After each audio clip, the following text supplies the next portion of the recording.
Segala puji milik Allah yang membersihkan kolbu kekasih-kekasihnya. Jadi kolbu siapa yang dibersihkan? Jadi kekasih Allah dulu. Ciri-ciri kekasih sering ingat dan sebut nama kekasihnya. Hari ini sudah berapa kali nyebut nama Allah? Semakin sering nyebut nama Allah, semakin bersih kolbunya. Ya, bukan amin pasti. Amin lagi sensitif sekarang. Dengan apa? Bimadadil musyahadat tathira, dengan anugerah musyahadah, penyaksian kolbu, tathira, dengan benar-benar dibersihkan. Wahabbahum limajtabahum ila hadratihil aliyah faidan wa in'aman kathira. Maka Allah nanti akan mengundang mereka, memilih mereka ke hadirat Allah. Apa yang disebut hadirat? Hadirat itu bahasa Arab yang sudah jadi bahasa Indonesia, hadir. Jadi kalau disebut hadirat Allah, itu maksudnya majelisnya Allah. Majelisnya ada nggak dalilnya? Ada.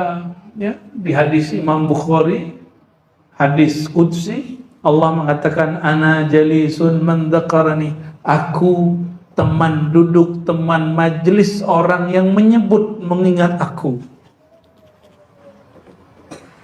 Ya.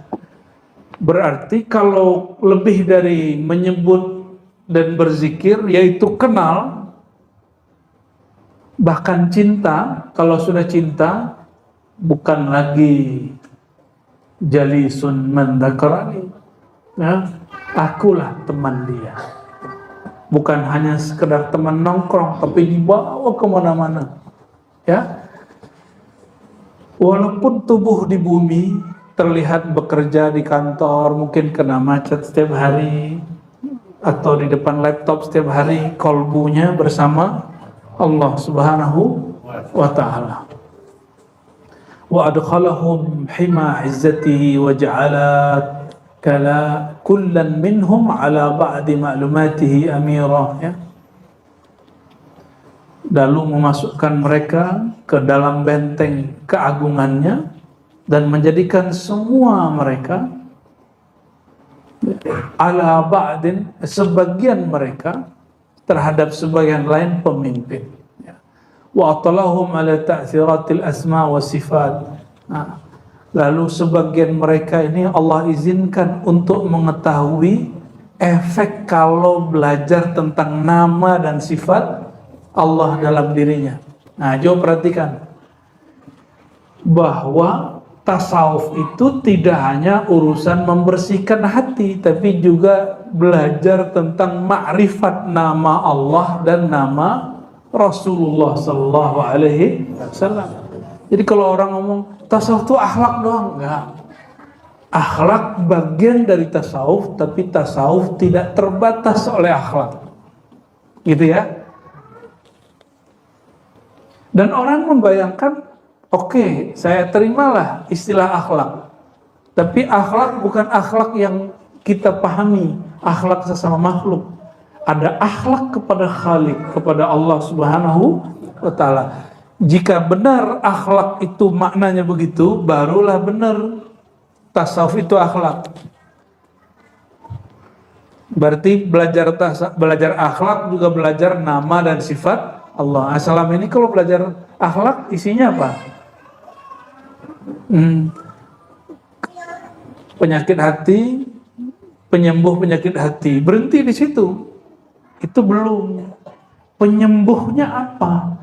Penyembuhnya nama Allah. Yang dapat menyembuhkan luka di kolbu itu nama Allah. Luka apa saja? Luka dosa, luka makhluk, punya teman sakit hati, punya kekasih patah hati, itu bisa sembuh dengan nama Allah. Kalau rajin netesin nama itu dalam kolbu. Ya, kalau kolbu kita masih terganggu oleh nama makhluk, berarti namanya belum jadi obat karena belum masuk. belum masuk ya.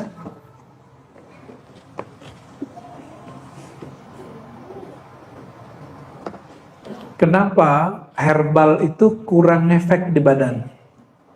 Karena orang minum herbal suka-suka. Minum hari ini, besok enggak. Minum sebulan lagi. Kenapa obat dokter yang kimiawi hari ini, yang kiblatnya ke barat, itu cepat sembuh? Karena orang rajin sesuai resepnya. 3 kali sehari. Dia minum 3 kali sehari. Teman saya, mohon maaf, ada perempuan ya, dan suaminya kuliah S3, mandul 7 tahun, itu minum herbal setiap hari, hamil setiap hari, tapi nggak berlebihan. Kan herbal itu juga sama kayak obat biasa, berlebihan ginjalnya rusak ya. Tapi kalau nama Allah berlebih di kolbu, nggak akan pernah berlebih. Kenapa? Innama wasi'ani qalbu abdi mu'min. Yang dapat menampung nama sifatku hanyalah kolbu hambaku yang mukmin. Mukmin enggak? Jadi nggak ada orang namanya keblinger zikir tuh nggak ada. Keracunan zikir tuh nggak ada. Keracunan wirid itu nggak ada. Yang ada dia berwirid tanpa mursyid, lalu keracunan oleh was-was syaitan saat dia berzikir. Itu. Kalau dia punya mursyid nggak bakal. Kalau dia punya mursyid ya, mursyid nanti kasih resepnya, dia mursyid itu udah tahu. Karena mursyid sudah pernah ngelewatin jalan dia. Makanya ada orang ini kasih zikir 100, ini cuma 40. Jangan iri. Kok dia 40 saya 100 gitu. Justru beruntung, tambah banyak harusnya tambah beruntung. Kalau zikirnya sedikit kan, berarti guru kita melihat ada sesuatu dalam diri kita. Ya, oh di diskon banyak nih. Berarti ada sesuatu masalah di diri antum itu. Ya, guru kita memahami. Belum sanggup nih orang zikir lama-lama ini. Gitu. Ya udah nggak apa-apa. Ya. Maka kita nggak menyamakan zikir untuk pekerja, zikir untuk orang yang kerjanya lepas, zikir untuk orang yang tidak bekerja, itu beda. Beda loh, ininya kurikulumnya beda, nggak bisa disamain.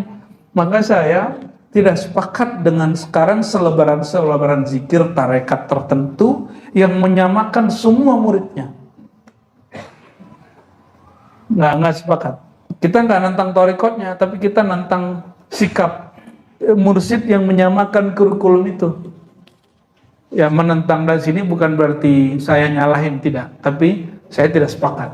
Itu disebut ikhtilaf. Boleh beda nggak? Boleh aja ya.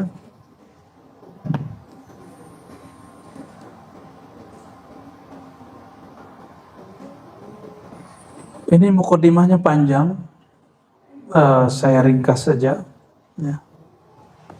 Sampai ke bagian wa ashkuruhu, aku bersyukur kepadanya. Ini kalimat, coba perhatiin, mukadimahnya sudah berisi marifat. Aku bersyukur kepadanya, kepada Allah. Wa huwa syakir wa syukur wal mashkur. Padahal syukur itu dialah yang sebenarnya yang bersyukur. Dan sifat syukur itu juga dari dia. Dan yang disyukur itu juga dia. Apalah maksudnya itu? Nih contoh. Nabi ditanya, kenapa engkau sholat sebanyak ini wahai baginda, sedangkan engkau sudah diampuni dulu, sekarang, dan nanti. Apa jawaban beliau? Aku ingin menjadi hamba yang bersyukur. Syukurnya Nabi bukan ingin tambah. Kalau antum syukur supaya ingin nikmat ditambah kan? Berarti kalau nggak ditambah nggak Nabi nggak begitu. Nabi, nah nih coba, tubuh ini milik kita atau milik Allah? Serius nih. Berarti kita sholat pakai milik Allah atau pakai milik kita? Ruh yang kita jadikan spirit sholat, yang dia menyembah Allah, itu dari hembusan Allah atau dari hembusan antum? Milik kita atau milik Allah? Oke. Terus milik kita mana? Jadi itu dia dosa tuh, milik kita tuh dosa. Jadi ketika kita bersyukur, kita bersyukur dengan benda, dengan sifat, dengan aset yang dia punya kepada zat yang memberikan semua itu. Maka tidak pantaslah orang, ini di tasawuf belajarnya. Di tasawuf itu nggak ada orang mencari pahala, nggak ada. Itu tasawuf pemula. Tasawuf pemula baca zikir apa supaya dapat apa gitu ya. Jadi antum mohon maaf kalau belajar zikir ini pelancar rezeki, zikir ini narik rezeki, zikir ini meramaikan warung, zikir ini naikin pangkat. Itu bukan tasawuf, bukan tarekat. Itu wirid hikmah biasa. Bukan hikmah aliyah, itu hikmah sufliyah. Kenapa? Dia berwirid, berzikir dengan amal yang tinggi untuk mengamankan dunia yang rendah. Paham di situ? Oke. Yang disebut bersyukur itu kita memuji sang pemberi, sang pemilik sebagaimana layak dia dipuji, itu baru disebut bersyukur. Coba doa munajat kita kalau sebelum zikir, sebelum ilahi anta maksudi, Allahumma inni ala zikrika. Nanti semua yang hadir mungkin bulan depan nanti ada ratib saman yang sudah saya ringkas, lalu di belakangnya nanti ada tawassul saman, nanti kita buat buku kecil, nanti kita bagikan semua ya untuk amalan antum ya, di sini nanti boleh dibawa pulang amalannya ya. Jadi ada ratib saman. Ratib saman itu amalan yang sudah disusun oleh Syekh Saman, nanti kita ringkas karena dia panjang. Ini zaman now orang bisa duduk sebentar juga hebat ya. Jadi ada idealnya baca ini, minimal baca ini gitu gitu ya.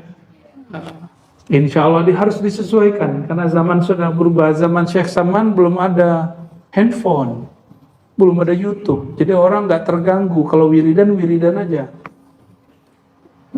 wiridan aja. Kalau sekarang baru mutar tasbih, handphone bunyi. Handphone gak bunyi pun dibuka, cari-cari. Betul nggak? Maka untuk mengimbangi itu, ilmu-ilmu begini mesti diperbaharui tata cara pengamalannya. Ilmunya nggak usah diperbaharui, tata caranya yang perlu diperbaharui. Nggak bisa ala lama orang horor nanti ya. Mau antum ala saya dulu belajar saman janganlah ya. Kalau saya dulu belajar tarikat saman, nanti pada orang ngira belajar tarikat saman tuh jadi gila ya.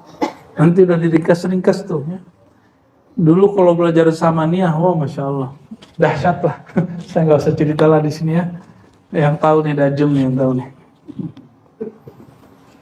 Wa ashkuruhu. Jadi kitab ini dimulai dengan bab ma'rifat, sudah penjelasan muqaddimah ma'rifat. Aku bersyukur kepadanya. Sedangkan syukur ini alatnya, lidahnya. Lidahku bersyukur, itu pun milik dia. Di dalam doa yang tadi saya sebut, Allahumma inni ala zikrika wa syukrika. Ya Allah, bantu aku mensyukurimu. Berarti syukur ini dibantu Allah nggak? Jadi kalau ada orang ingin tahu apakah dia sedang dibantu Allah atau tidak, coba lihat dirinya, apakah dia suka bersyukur atau tidak. Ya, coba lihat satu negara, apakah dia dibantu oleh Allah atau tidak. Seorang syekh, seorang habib, seorang kiai, seorang pemimpin, apakah dia, negaranya, majelisnya dibantu Allah atau tidak? Dia suka bersyukur atau suka mengumpat? Suka bersyukur atau suka mengeluh atau suka mengumpat? Nih, tolong. Di tempat kerjanya suka bersyukur atau suka ngumpat?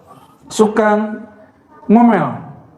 Suka ngeluh atau suka memuji Allah Subhanahu wa taala? Yang mana? Ngeluh. Yo, gimana? Berarti belum dibantu Allah. Maka kami kalau di ribat sana itu salah satu doa wajib sebelum zikir, Allahumma inni, ya Allah bantulah aku mengingat Engkau. Yang kedua, bantulah aku bersyukur kepada Engkau. Yang ketiga, bantulah aku membaguskan ibadah kepada Engkau. Maka ciri-ciri orang yang dapat bantuan, dia berzikir, dia bersyukur. Nah, coba hari ini antum lihat orang punya majelis, dia menghujat-hujat nggak kerjaannya? Hujat pemerintah kah? Pemerintahnya hujat ulama kah? Itu sama aja, nggak ada bersyukurnya itu. Ya, ngeluh aja. Dia sudah bebas berceramah, masih aja menghujat orang, masih aja menghujat orang yang memberikan hak kebebasan dia untuk berceramah. Itu orang gak dibantu Allah, majelisnya gak dibantu Allah, pergerakannya gak dibantu Allah. Paham? Ya, mulai hari ini, malam ini, syukurilah hari-hari. Indonesia macet, masih mending macet. Antum pilih perang atau macet? Biarlah macet. Ya, hatiku sakit. Kenapa? Dibel mulu sama orang. Nggak apa-apa daripada dibom sama orang. Gitu ya. Ada kan rumah-rumah tertentu tengah malam masih itu tetangganya ngebel gitu ya. Ada tetangga saya.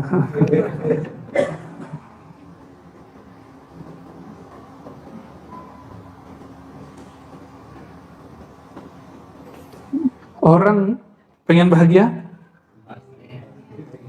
biasakan bersyukur, berterima kasih, antum mesti bahagia. Gak usah nuntut macam-macam. Gak usah nuntut, termasuk kepada orang dekat kita, orang tua, saudara, pasangan, tetangga gitu. Tetangga yang ngebel tadi itu gak usah nuntut-nuntut, udah biar bahagia. Ya. Jadi indi menurut saya as-sa'id al-haqiqi man syakara Allah Ta'ala.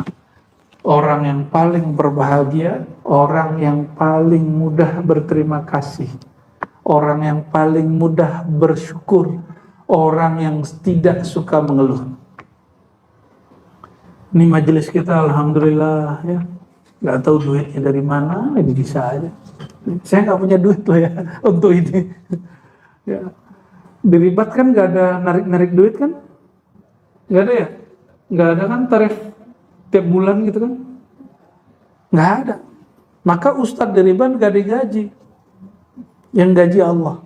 Karena ustadz ribat bersyukur kepada, bagi kami diizinkan membaca namanya, berarti kami sedang dibantu olehnya. Kami diizinkan megang kitab-kitab kekasih-kekasihnya, wali-walinya, kami sedang dibantu olehnya. Mau orang yang datangnya sedikit, mau orang yang datangnya banyak, Allahnya tetap paham. Berarti kalau nanti majelisnya rame, majelisnya sepi, nggak usah sedih, santai aja. Dulu murid pertama saya di ribat itu Rahmat. Ustaz Rahmat ini yang ngajar di sini, ya. Yang pertama 2000 berapa dulu? 2018 ya. Tapi sebelum itu yang ikut ngaji sama saya Buya Zul Asfi dari 2000 jauh. Belum ada belas sudah ikut ngaji dari dulu. Ya, Faiz juga sama. Istri saya lebih dulu lagi. Alhamdulillahirabbil alamin.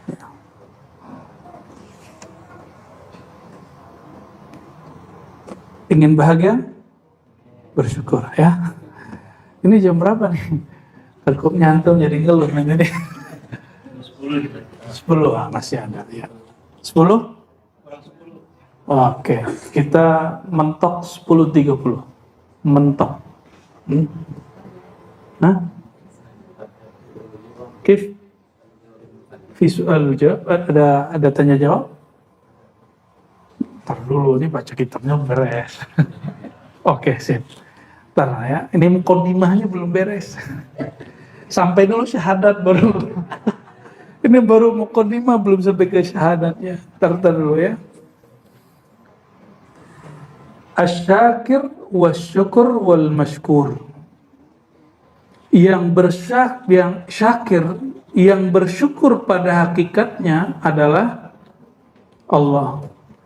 Yang sifat syukur itu juga anugerah dari wal mashkur, yang dia syukuri juga Allah. Kalimat ini disalahfahami orang. Yang bersyukur, yang disyukuri satu. Ini dibuat analognya. Ini jadi pertanyaan hebat di daerah Sulawesi. Ada seorang ustadz bertanya, pertanyaannya berat. Ada guru kami berkalam, Buya, katanya. Apa kalam guru antum? Tiadalah yang menyembah dan disembah kecuali satu. Ngeri gak tuh kalamnya? Tiadalah yang menyembah dan yang disembah kecuali. Ini mirip-mirip begini. Maka saya jelaskanlah pelan-pelan. Engkau sholat pakai tubuh milik siapa? Engkau punya kolbu yang hadir dalam sholat, kolbunya yang genggam siapa? Yang ciptain siapa? Maka maksudnya tiadalah yang menyembah, yang disembah kecuali satu. Ciptaan Allah itu disebut perbuatan Allah, maka perbuatannya kembali kepadanya itu disebut menyembah. Dia juga, tapi ingat, zat Allah beda dengan perbuatan Allah, tapi tiadalah perbuatan itu kecuali karena kehendak dari zat Allah. Rumit nggak ngaji gitu atau mudah? Bingung? Coba bayangkan ada orang baca Quran tapi nggak ada yang baca. Bisa?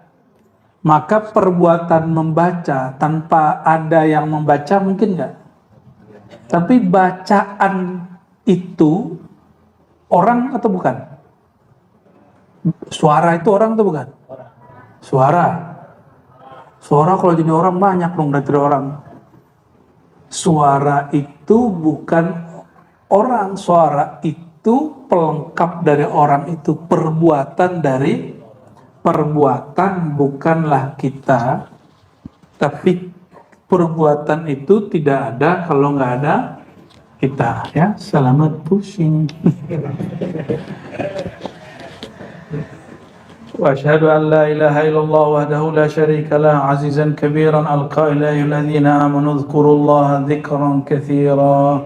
Ya, aku bersaksi tiada yang berhak disembah kecuali Allah, yang tiada sekutu baginya, yang berkata, wahai orang-orang yang beriman. Orang beriman belum cukup, belum sempurna, maka dipanggil supaya sempurna imannya.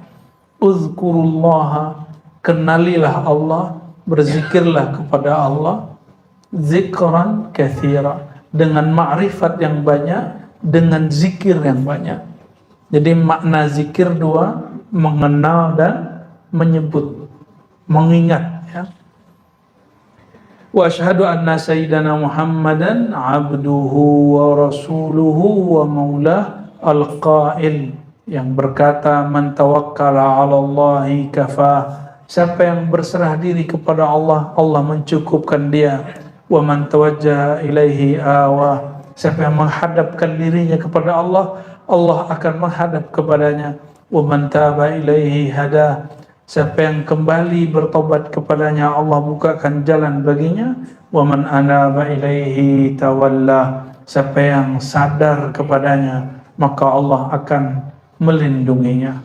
Wa adna minhu wa aghna amman siwa. Allah mendekat kepadanya dan mencukupkannya dari selain Allah subhanahu wa ta'ala. Ini baru sampai di syahadatain.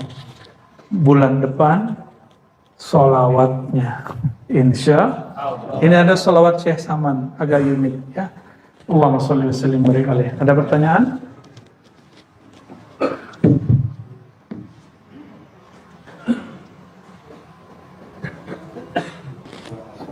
Ya.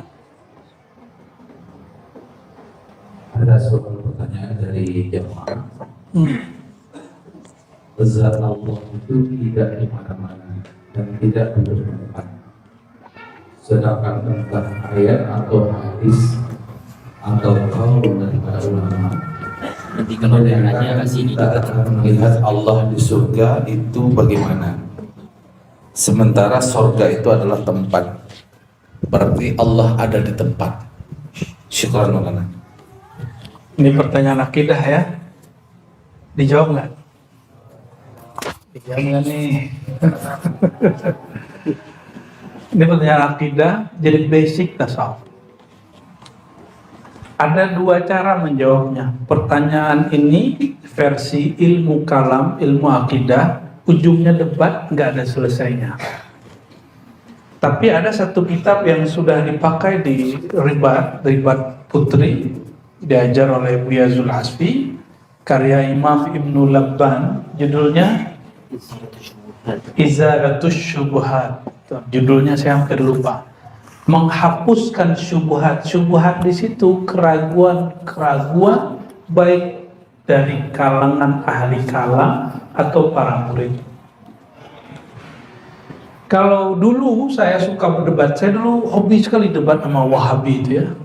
Kalau sekarang udahlah, mau sampai kapan debat Wahabi? Dari dulu sampai sekarang debatnya itu aja, sunnah bidah, sunnah bidah, sunnah bidah, Allah bertempat atau Allah tidak bertempat. Gak jauh-jauh dari situ.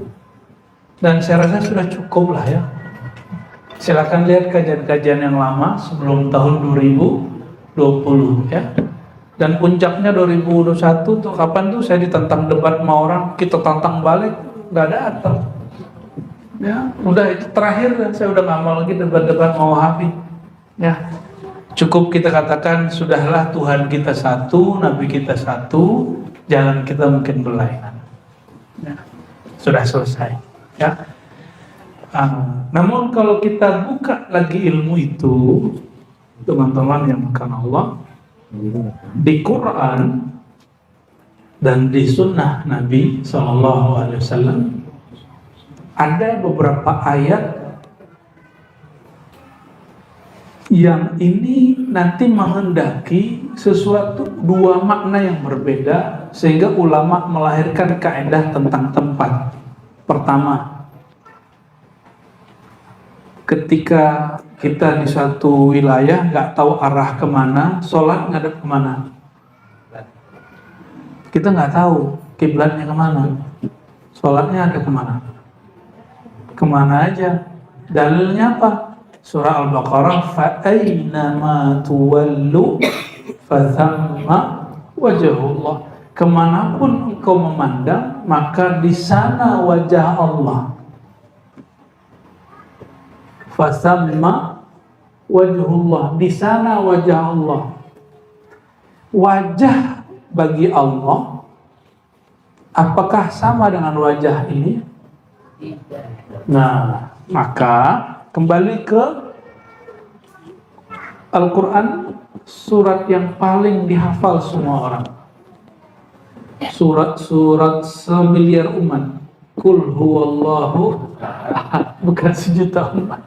Qul huwallahu itu non muslim Chinese itu apa Pak?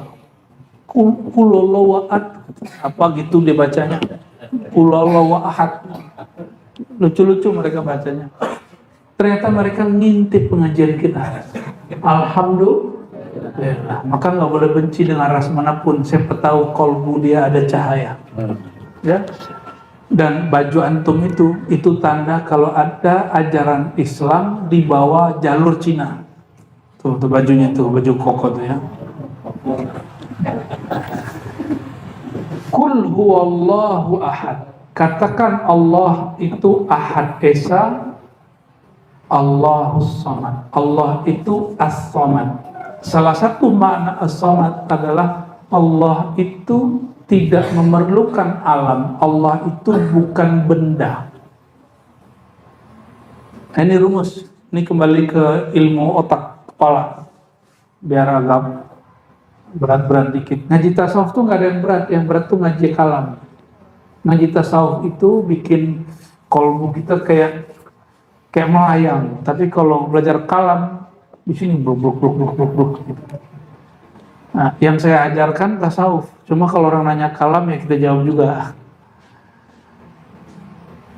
Allah bukan benda.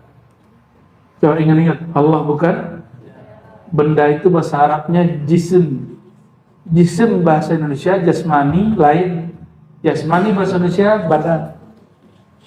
Jism benda dalam bahasa Arab itu meliputi benda yang materi dan benda yang tidak materi.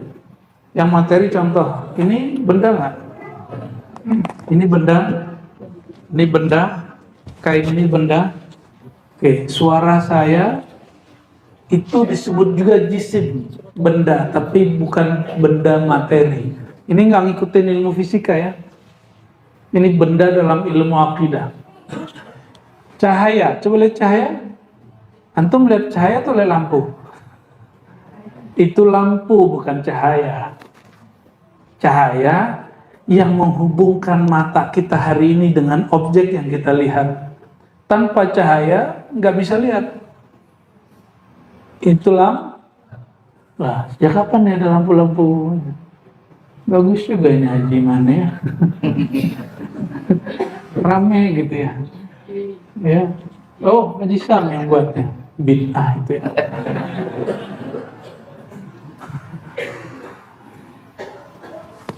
Jadi cahaya juga benda, air juga benda. Oke. Maka ada benda yang materi kasar, ada benda yang materinya halus. Allah juga bukan sifat dari benda, arat, kondisi dari benda. Contoh, antum ini sehat apa sakit? Sehat itu coba bayangkan sehat tapi nggak ada orangnya. Bisa nggak? Bayangkan sakit nggak ada orangnya. Bisa nggak? Paham? Ini harus pakai sabur nih sebenarnya. Ntar si Dene di sana ada ya. Sini ntar. Jadi ngajarnya udah anggap aja kuliah S4 di sini. Ya. Jadi nanti kalau datang ke sini bawa buku catatan ya. Nah, biar saya tambah semangat jelasinnya. Karena nulis gitu. Karena ini kalau nggak diulang-ulang di rumah hilang. Ya. Padahal ini penting untuk jawab kalau ada orang nanya tentang Allah bertempat atau tidak. Lagi saya ulangi. Tadi apa? Sehat dan sakit. Bayangkan sehat tapi nggak ada orangnya. Maka sehat dan sakit itu disebut dengan kondisi yang melekat pada benda. Bahasa Arabnya arad. Apa bahasa Arabnya? Pusing kan kalau pakai istilah? Ada benda, ada kondisi si benda. Oke. Ini warna apa? Ini? Tapi beda tuh. Coba bayangkan pintu. Bisa. Bayangkan warna tanpa pintu. Warna krem tanpa pintu, bisa nggak? Maka warna itu kondisi arat sifat daripada. Oke. Ilmu itu kitab. Kitab itu nggak berilmu. Kalau bisa, kitab itu mengajarkan, baru kitab itu disebut berilmu. Yang berilmu siapa? Manusia. Maka ilmu tanpa manusia ada nggak? Nah, kita percaya sama ilmu, tapi kita nggak percaya sama orangnya. Kita percaya sama kewalian, tapi nggak percaya sama walinya. Itu seringnya begitu. Zikir, orang berzikir. Adakah zikir tanpa orangnya? Nggak kelihatan, berarti suara hantu. Ya, ada suara orang zikir, tapi orang nggak kelihatan. Gimana? Berarti zikir tidak ada kecuali ada orang yang itu namanya hal, kondisi. Hal, arat, kondisi itu tidak ada tanpa subjek benda. Oke? Coba sekarang bayangkan rumah, tapi dia tidak di langit, tidak di bumi, tidak di bulan, tidak di matahari. Ada nggak rumah tanpa bertempat? Rumah itu benda. Coba diri antum benda. Bayangkan diri kita tapi nggak bertempat, bisa nggak? Maka salah satu kaidah benda, kullu jismin mutahayyizun. Setiap benda bertempat. Coba rumusnya apa? Setiap benda, ini ilmu logika Islam. Setiap benda bertempat. Oke? Allah bukan benda. Allah bukan benda. Sudah? Rumusan tadi apa? Setiap benda bertempat. Allah bukan benda. Oke. Ini pelan-pelan. Setiap tempat berbenda. Setiap benda bertempat. Nah, ini tanda udah mulai malam nih. Setiap benda Oke. Ismukum? Nama? Rashid. Seorang manusia bernama Pak Rashid adalah benda. Maka Pak Rashid bertempat. Malaikat itu benda, disebut benda cahaya. Aras itu benda. Benda cahaya juga. Langit itu benda, bumi itu benda. Maka dia bertempat. Allah bukanlah benda. Maka Allah tidak Jadi kalau disebut wajah Allah, bukan wajah begini. Disebut tangan Allah, bukan Jadi kalau sudah paham Allah bukan benda, sebutlah tangan, kaki, muka tentang Allah, itu nggak ngaruh. Maka dalam kitab Izalatus Syubhat Ibnu Labban ini seperguruan dengan Ibnu Athaillah Sakandari. Itu zaman-zaman kebangkitan ilmu tasawuf. Di zamannya menjelaskan kami ahli tasawuf, ahli sunnah wal jamaah tidak perlu mentakwil istiwa bersemayam, nggak perlu, menguasai nggak perlu. Ya tangan nggak perlu ditakwil. Allah turun dari atas ke bawah, nggak perlu ditakwil. Kenapa? Allah bukan benda. Kalau benda turun dari atas ke bawah, itu memakan tempat nggak? Ya. Kalau Allah bukan benda, maka disebut turun dari atas ke bawah. Hanya Allah yang tahu maknanya. Gitu ya. Tapi yazuquha ahluha, dapat dirasakan turun itu bagi orang yang mengenal Allah. Ya, Allah bukan benda. Saya benda. Kalau disebut dekat, dekat begini ya, dekat berjarak, dekat kurang jarak. Kalau Allah dekat dan selama-lamanya dia dekat. Nih, perhatikan. Allah mengatakan inni qarib. Nah, ini penutup nih. Penutup menjawab itu. Biar ada tasawufnya. Inni qarib. Apa kata Allah? Aku dekat. Berarti selama-lamanya Allah dekat, karena dia bukan benda. Karena dia bukan benda, dia tidak berubah-ubah. Ingat, tadi kaidah pertama apa? Setiap benda bertempat. Ada kaidah kedua, tolong diingat-ingat dan dicatat. Setiap benda berubah-ubah. Allah bukan benda, maka Allah tidak berubah. Jadi ilmu akidah dan ilmu tasawuf itu berkait, nggak bisa misah. Maka wajib baca teologi ulama Nusantara yang saya tulis itu ya. Udah habis ya? Masih ada nggak? Masih ada ya. Itu tenang aja, saya nggak tambah kaya dengan itu ya, karena saya nggak mengambil 1% pun, semuanya untuk ribat. Makanya bisa mindahin bekal itu mungkin ya. Wallahu a'lam bishawab. Benar nggak? Soheh? Nah, kurang kali duitnya. Mana cukup jual buku untuk mindahin tadi? Satu tiang aja 80 juta. 2 tiang ya? 2 tiang. 2 tiang 80 juta. Bukunya lunas, ya sanggup lah ya. Itu mah gaya-gayaan doang itu. Belajar sedekah ya. Cari buku itu ya.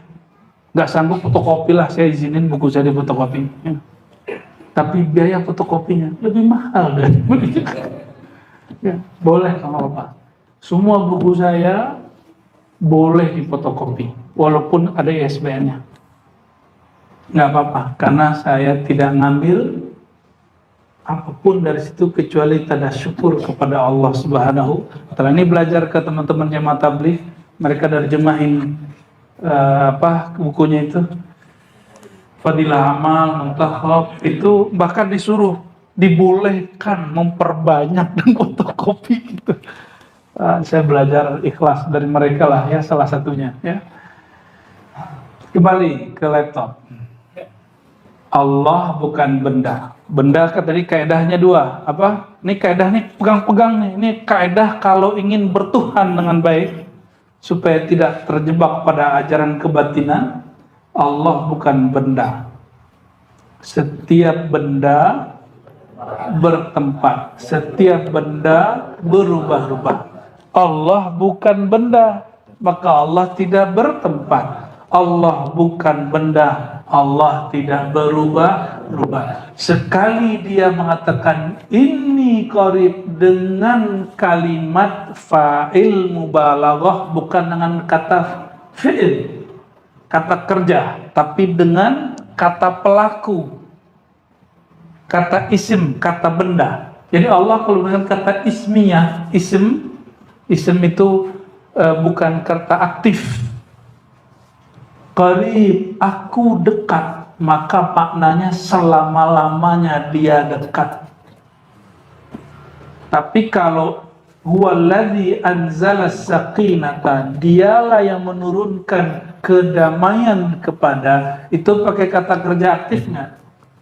Karena dia kata kerja aktif, ada yang diturunin, ada yang tidak, tergantung kadar imannya. Dialah yang menurunkan ketenangan ke dalam kolbu orang beriman. Maka beriman dulu baru dapat tenangnya.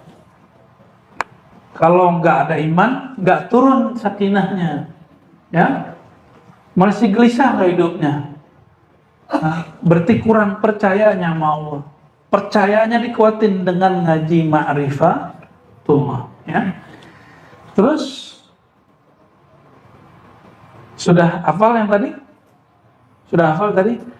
Apabila Allah mengatakan aku dekat, maka selama-lamanya dekat, karena dia bukan benda, karena dekatnya bukan dekatnya benda yang berubah-ubah dan bertempat. Oleh karena itu, wahai yang merasa dirinya berdosa, Allah tidak pernah jauh karena dosamu.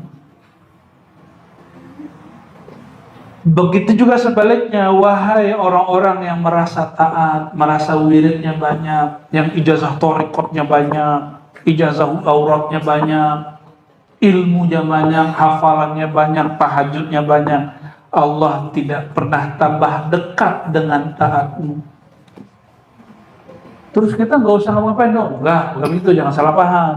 Ini lagi menjelaskan tentang Allah. Allah dekatnya tidak bertambah dengan taat, tidak berkurang karena ada orang maksiat. Maksudnya jangan putus asa wahai pemaksiat, jangan sok suci wahai orang taat. Jadi kalau nanti negara kita nih dihindarkan dari bencana, jangan sok-sokan ini karena saya khataman zikir la ilaha illallah. Gaya bener ente. Ya, masuk angin aja gak bisa nendang, gak bisa ngelawan. Gaya-gayaan la ilaha illallah, dia bisa menolak bala dan negeri ini. Sok bener ya. Saya seminggu ini diberi sakit sama Allah. Sakit apa namanya? Bahasa Indonesianya apa tuh? Galigata. Emang gitu? Ya, kayak alergi gitu. Keluar dikit, makan apa dikit langsung. Jadi lemas, badan tuh lemas setiap hari. Tapi maksain ngajar. Jadi kemarin tuh maksain ngajar. Kayak nggak ada penyakit gitu, nggak ada apa. Padahal saya lemas itu. Ya. Hari ini juga masih lemas-lemas sebenarnya, tapi kalau sudah lawan aja lah. Ya, kembali ke syahadat Nur Muhammad itu. Semuanya, diriku, tubuhku, semuanya berasal dari Nur Muhammad SAW. Udah habis, sudah mau rasa sakit, mau rasa sehat, kita pulangkan kepada Allah Subhanahu wa Ta'ala. Semangat lagi. Alhamdulillah. Maksud kalimat tadi apa?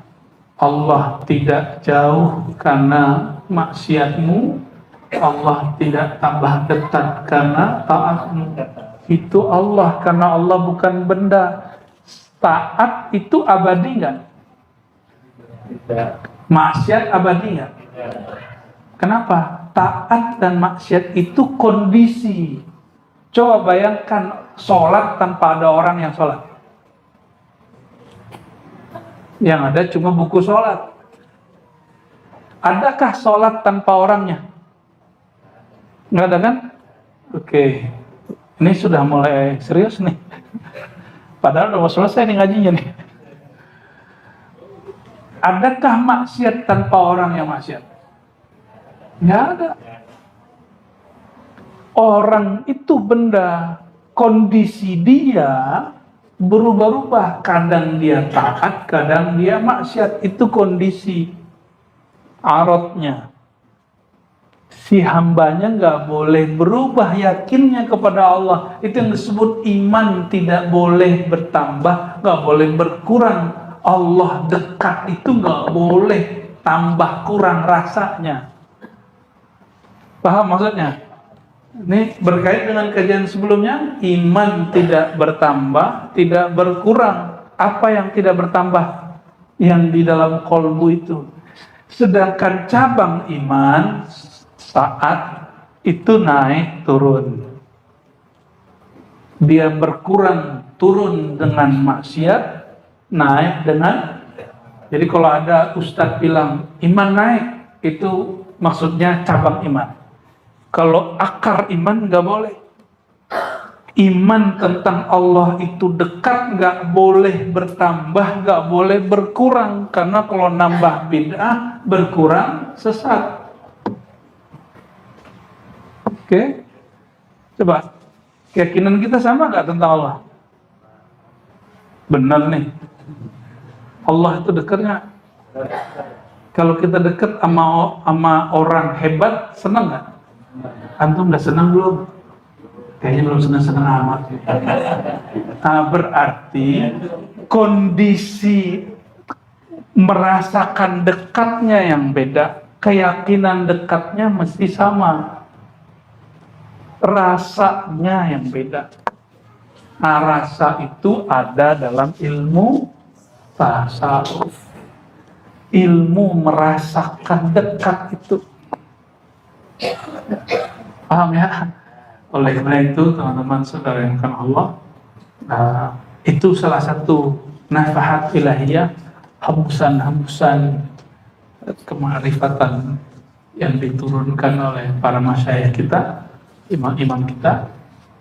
Terjawablah bahwa tidak usah dipertanyakan Allah bertempat atau tidak. Jadi mau di dunia Allah dilihat bukan berarti Allah bertempat di dunia. Berarti Nabi tidak, kalau Nabi ketemu Allah di aras, sama nggak ketemu Allah di bumi? Sama. Yang beda itu kalau ketemu di aras berarti ada tugas. Gitu. Kalau ketemu di sorga berarti selesai tugas. Ya, belum selesai kan tugasnya? Maka belum ketemu surganya. Sabar-sabar dulu lah ya. Jadi saya berharap hindari pertanyaan-pertanyaan yang menyulitkan diri. Kalau tidak tahu cara menyelesaikannya, ya. Kalau kayak tadi terjawab nggak? Masih nafsu nggak mau nanyain tangan Allah gimana? Gimana Allah turun? Selesai kan? Nah, nanti kita buka kitab itu terbuka lagi. Nanti Bu Yasfi ngajar Izalatus Syubhat, tapi nggak tahu nanti Bu Yasfi buka kajiannya di mana, apakah di sini atau di daerah selatan sana. Ya, nanti inilah ya. Mohon-mohonlah ke Bu Yasfi itu. Karena beliau sudah khatam sekali, jadi sangat menguasai kitab itu. Ya, semoga Bu Yasfi mau dirayu ya. Amin. Allahumma sholli wa sallim ala sayyidina Muhammad. Baik teman-teman semua, kita tutup dengan sholawat Nurul Mubin. Ya, sama-sama. Inna Allah wa malaikatahu yusalluna 'alan nabi. Ya ayyuhal